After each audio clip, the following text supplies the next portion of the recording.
Exercise 10.2 question number 1। तो चलिए start करते हैं, देखते हैं क्या क्वेश्चन में। देखिए जैसा कि आप यहाँ क्वेश्चन देख पा रहे हैं कि from a point Q the length of the tangent to a circle is 24 centimetre and the distance of Q from the centre is 25 centimetre, find the radius. चलिए देखते हैं, फिगर से समझते हैं इसको। यहाँ आपके पास एक फिगर में बोला गया, आपके पास एक सर्कल है। क्या बोला गया, पढ़िए। From a point Q from the length of the tangent, from a point Q point से लेंथ ऑफ द टेंजेंट, तो from the point Q the length of tangent, ये मान लीजिए इस पॉइंट का नाम दिया मैंने Q। From point Q the length of the tangent is कितना दिया हुआ है 24 सेंटीमीटर, तो ये हमने लिखा कितना 24 सेंटीमीटर, ठीक है। फिर आपसे बोला गया and the distance of the Q, distance of the Q from the centre, कहाँ से, फ्रॉम द सेंटर यानी सेंटर से, यहाँ सेंटर से, तो यहाँ से आप इसको ज्वाइन कर लीजिए, ठीक है। ये आपके दिया हुआ है कितना 25 सेंटीमीटर, ये आपने समझा। अब हम क्या करेंगे ना, O से यानी कि सेंटर O से हम लोग क्या कर रहे हैं, इसको ज्वाइन कर लेते हैं, ठीक है। तो यहाँ इस पॉइंट का नाम शायद आपको नहीं दिया हुआ है, तो आप यहाँ पर कुछ भी नाम ले सकते हैं। मान लीजिए इसका नाम दिया मैंने P। क्या बोला गया, फाइंड द रेडियस, आपको रेडियस फाइंड करना है, दैट इज OP फाइंड करना है, ठीक है। ये हमें निकालना है ना, ये R हो गया, इसको मान लीजिए रेडियस बोल दिया मैंने, तो R। OP हमें यहाँ फाइंड करना है। यहाँ आपने पढ़ा होगा the tangent to a circle is perpendicular to the radius, पढ़ा है ना आपने। तो ये क्या हो गया आपका 90 डिग्री, ठीक है। The tangent to a circle is perpendicular to the radius, इसलिए ये क्या हो गया 90। अब अगर हम इस राइट एंगल ट्रायंगल में जाते हैं, बाय पाइथागोरस थ्योरम अप्लाई करते हैं, तो हम इजीली यहाँ से OP फाइंड आउट कर सकते हैं। तो देखिए यहाँ मैंने लिखा सॉल्यूशन में, सबसे पहले हम लोग लिख लेते हैं कि एज वी नो, जैसा कि हम जानते हैं, क्या जानते हैं, तो वो लिख लेते हैं एज वी नो कि the tangent to a circle, the tangent to a circle is perpendicular to the radius, the tangent to a circle is perpendicular to the radius, या फिर आप इसमें बोल सकते हैं the tangent to a circle is perpendicular to the radius through the point of contact, ये भी आप लिख सकते हैं, ठीक है, through the point of contact। जैसा कि आप जानते हैं कि अभी तक हमने ये पढ़ा था कि what is tangent, what is second, what is point of contact. ये कॉमन पॉइंट, जो ये कॉमन पॉइंट, इस कॉमन पॉइंट को हम लोग क्या बोलते हैं, इस पॉइंट को हम लोग क्या बोलते हैं, बोलिए, पॉइंट ऑफ कॉन्टैक्ट। ये आप जानते हैं पॉइंट ऑफ कॉन्टैक्ट, ठीक है। तो इस पॉइंट ऑफ कॉन्टैक्ट पे रेडियस हमेशा क्या बनाता है, 90 का एंगल बनाता है। अब हम आते हैं कि अगर इस बेसिस पर हम लोग क्या बोल सकते हैं कि OP जो है वो परपेंडिकुलर है, OP परपेंडिकुलर है किस पर, PQ पर। अगर OP परपेंडिकुलर है PQ पर, दैट इज हम लोग बोल सकते हैं ना कि एंगल OPQ क्या हो गया 90।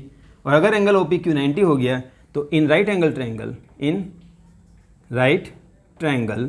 OPQ में अगर हम आ जाते हैं, OPQ में बाई पाइथागोरस थ्योरम अप्लाई करिए यहाँ पर, बाई पाइथागोरस थ्योरम से हम क्या बोल सकते हैं कि OP स्क्वायर, तो आप मान लीजिए OP स्क्वायर इक्वल टू क्या होगा, OP square equal to OQ square minus PQ square, ये आपने पढ़ा है, OQ square minus PQ square.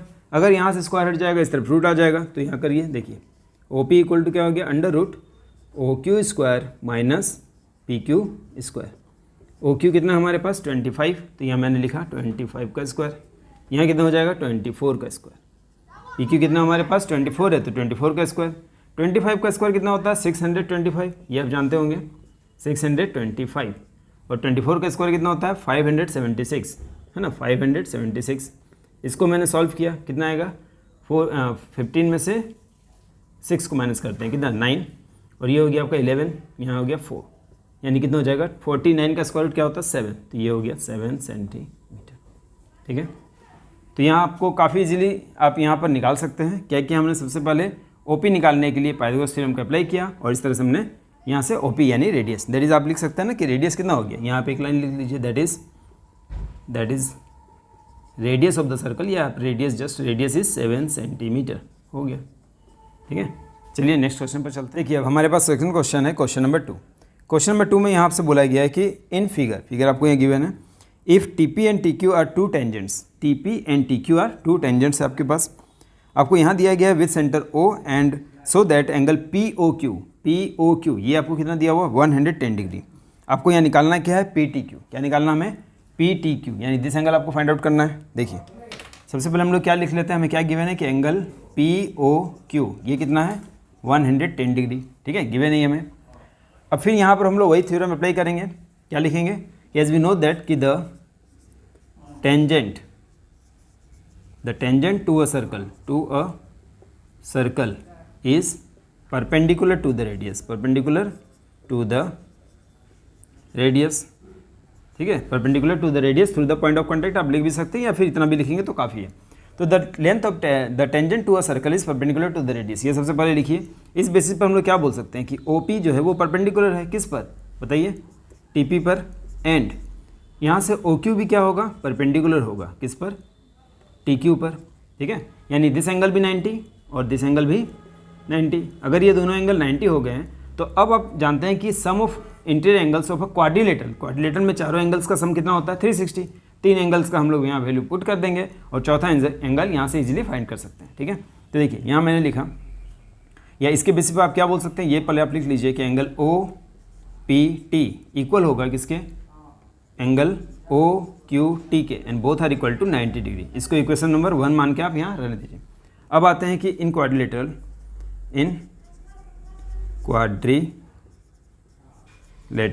Quadrilateral क्या नाम बताइए, OPTQ में, ठीक है। हम लोग क्या जानते हैं कि this angle plus this angle plus this angle plus this angle add करेंगे कितना हो जाएगा, 360। तो एंगल क्या लिखा मैंने, OPT plus OQT, angle OQT plus इस एंगल को क्या बोलेंगे, एंगल POQ प्लस POQ, और लास्ट में हमें क्या लिखना है कि एंगल PTQ इक्वल टू कितना होता है, 360। ये हमने लिखा। यहाँ पर लिख सकते हैं by angle sum property of a quadrilateral, by angle sum property of a quadrilateral, या फिर आप लिख सकते हैं कि sum of angles of a quadrilateral is 360, हाँ। इस आधार पर अब देखिए OPT कितना हमारे पास 90, ठीक है। एंगल OQT कितना है 90, कहाँ से आया, आप लिख सकते हैं फ्रॉम इक्वेशन 1 का यूज करके। एंगल POQ कितना है 110, और plus angle PTQ equal to कितना हो गया 360 डिग्री। इस तीनों का ऐड कर लीजिए आप, देखिए दिस प्लस दिस कितना हो गया 100, और ये हो जाएगा 100 200 290, तो ये हो गया 290 plus angle PTQ equal to 360, ठीक है। कहाँ से इसका वैल्यू है, यहाँ आप लिख सकते हैं रीजन में कि फ्रॉम इक्वेशन 1, यानी यूजिंग इक्वेशन 1, ठीक है। क्योंकि जब भी आप कुछ वैल्यू पुट करते हैं तो आपको रीज़न बताना होगा कहाँ से लाए आप, तो फ्रॉम इक्वेशन 1 का यूज करके हमने लाया यहाँ तक। अब हम लोग क्या निकालेंगे यहाँ से, एंगल PTQ, तो क्या लिखेंगे 360 माइनस 290 डिग्री, इसको माइनस कर लेते हैं, 0 में से 0 गया 0, 16 में से 9 गया, बताइए कितना हो जाएगा, 0, 60 में से 9 गया, ये हो गया आपका 7। देखिए अब हमारा नेक्स्ट क्वेश्चन है क्वेश्चन नंबर 3। क्वेश्चन नंबर 3 में आपसे यहाँ बोला गया कि if tangent PA and PB from a point P to a circle with centre OR incline to each other at angle 80 degree, ठीक है। यहाँ आपसे पूछा गया एंगल POA क्या होगा। चलिए देखते हैं फिगर से। फिगर में यहाँ हम एक फिगर बना लेते हैं, इस तरह से मैंने एक सर्कल किया, ठीक है। इस सर्कल में आपसे यहाँ क्या बोला गया, PA एंड PB, ठीक है। तो यहाँ एक PA एंड PB, इस तरह से हम 2 टेंजेंट बना लेते हैं। मान लीजिए यहाँ से मैंने एक बना लिया टेंजेंट PA, और ये एक टेंजेंट हो गया आपका PB, ठीक है। ये हमने दिया PA और PB, ये 2 टेंजेंट हो गए, ठीक है। अब यहाँ बोला गया है विथ सेंटर O, यहाँ एक सेंटर आप बना लीजिए O, are incline to each other at angle 80 degree. ये क्या दिया हुआ है, ये आपको दिया हुआ है 80 के एंगल में यहाँ इंक्लाइंड हो गया। एंगल POA आपसे पूछा गया है, POA ये आपसे पूछा जा रहा है, तो यहाँ से हम इसको ज्वाइन कर लेते हैं। देखिए यहाँ से मैंने इसको ज्वाइन किया, यहाँ मान लीजिए सेंटर है, और यहाँ से हमने इसको ज्वाइन कर लिया। तो आपसे पूछा गया POA दिस एंगल, ये एंगल क्या होगा। यहाँ तक समझा आपने क्वेश्चन। देखिए अब सबसे पहले हम लोग क्या लिख लेते हैं, ये क्वेश्चन नंबर कितना था 3। यहाँ आपसे बोला गया था कि PA and PB are 2 tangents, ठीक है। ये क्या है, 2 टेंजेंट्स है। यहाँ पर आपको दिया हुआ था कि एंगल APB ये कितना है 80 का एंगल है, APB ये 80 का एंगल है, ठीक है। हमसे क्या पूछा गया है, हमसे पूछा गया है कि एंगल POA क्या होगा, ठीक है। क्या पूछा गया हमसे कि एंगल POA क्या होगा। सबसे पहले आप फिर यहाँ याद करिए कि आपने क्या थ्योरम पढ़ा है। आपने एक थ्योरम पढ़ा है कि the tangent to a circle is perpendicular to the radius, है ना, पढ़ा है हमने कि the tangent to a circle is perpendicular to the radius. ये 90 हो गया। अगर हम किसी तरह से ये एंगल फाइंड आउट कर लेते हैं, ठीक है, क्योंकि देखिए ये 80 है तो ऑब्वियसली ये 40 होगा। तो इसके लिए आप क्या करेंगे, सबसे पहले इस दोनों ट्रायंगल को मान लीजिए, मैंने यहाँ इस तरह से एक ट्रायंगल बना लेते हैं। ये दोनों ट्रायंगल को पहले आप कॉन्ग्रुएंट कर लीजिए। बाई सिम्प्लिसिटी से आप बोल सकते हैं दिस एंगल इक्वल होगा दिस एंगल के, और दोनों मिला के क्या है 80 है, तो ये कितना हो जाएगा आपका 40। जैसे पता चल गया आपको ये 40 का एंगल है, ये आपका हो गया 90, और इस तरह से आप ट्रायंगल में जाके ये एंगल फाइंड आउट कर सकते हैं। चलिए देखते हैं। देखिए यहाँ सबसे पहले मैंने ले लिया इन ट्रायंगल, देखिए ट्रायंगल ले लेते हैं POA एंड ट्रायंगल POB। ये दो ट्रायंगल को हम कॉन्ग्रुएंट कर लेंगे, ठीक है। बताइए इस दोनों ट्रायंगल को कॉन्ग्रुएंट कैसे करेंगे। देखिए सबसे पहले 3 पार्ट्स आप निकालिए, PO इक्वल टू PO, क्योंकि PO जो है वो दोनों ट्रायंगल का एक कॉमन पार्ट है ना, कॉमन पार्ट है, तो इसको हम लोग लिख सकते हैं ना PO इक्वल टू PO। इसको क्या बोलेंगे, common side of, common side आप इस तरह से लिख सकते हैं, कॉमन ये साइड हो गया, ठीक है। उसके बाद क्या बोल सकते हैं, OA OB के इक्वल होगा, OA इक्वल होगा किसके, OB के, क्या बोलेंगे, radii of the same circle. एक ही सर्कल के जो रेडियस होते हैं क्या होते हैं, इक्वल होते हैं, इसलिए OA OB के इक्वल होगा, सेम सर्कल। ये आपने समझा।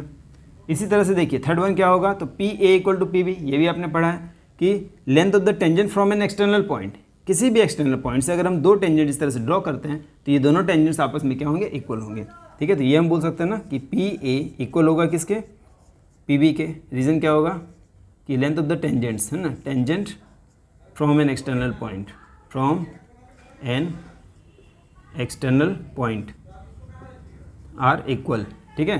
Tangent from an external point are equal, या length of the tangent from an external point are equal, that's why PA equal to PB।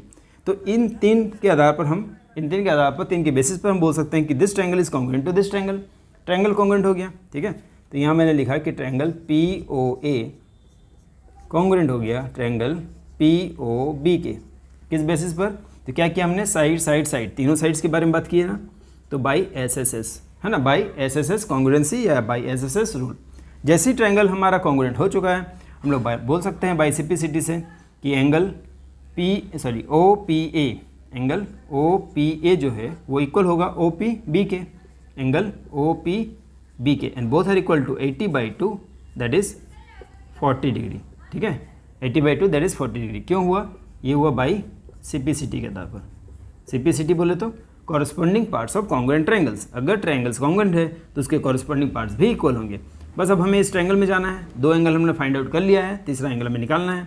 अब हम आते हैं इन ट्रायंगल, किसमें बताइए, POA या कुछ भी आप नाम लिख सकते हैं इस तरह से, POA या PAO, कुछ भी आप बोल सकते हैं, POA या कुछ भी है ना। अब हमने क्या निकालना है, देखिए दिस वन, तो यहाँ पर हम निकालना चाहते हैं POA, एंगल POA। तो POA निकालने के लिए क्या करेंगे, वैसे भी आप जानते हैं दिस प्लस दिस 180, तो POA निकालने के लिए 180 में से इस दोनों को माइनस कर देंगे, तो 180 माइनस एंगल बताइए PAO प्लस APO, या फिर हमने जो यहाँ पर किया है अभी क्या किया है, OPA लिख देते हैं इस फॉर्म में, एंगल OPA, ठीक है। यहाँ रीज़न आप दे सकते हैं by angle sum property, by angle sum property ASP, यानी कि sum of 3 angles in a triangle is 180। अब यहाँ से आप इजीली निकाल सकते हैं ना, POA इक्वल टू कितना होगा, तो 180 माइनस PAO का वैल्यू क्या था, देखिए PO 90, तो यह 90 और प्लस OPA कितना है, OPA 40, तो यह मैंने लिख लिया 40। तो आप इस तरह से निकाल सकते हैं, angle POA equal to 180 minus add कर दीजिए कितना हो जाएगा 130 इक्वल टू 50 डिग्री। आया समझ में आपको, क्या क्या किया हमने, हम गए पहले ट्रायंगल में हमने किसी तरह से इस दोनों ट्रायंगल को कॉन्ग्रुएंट कर दिया। अगर जैसे ट्रायंगल कॉन्ग्रुएंट हो गया बाय सिम्प्लिसिटी हमने ये एंगल निकाल लिया, ये एंगल जैसे हमें पता चल गया कि 40 होगा तो अब इस ट्रायंगल में चले जाते हैं, ये 90 है ये 40 है और हमने इजीली ये फाइंड आउट कर लिया। आई होप कि ये क्वेश्चन भी आपको समझ में आ गया होगा, ठीक है। इसी तरह से आप प्रैक्टिस करते रहिए। Thank you.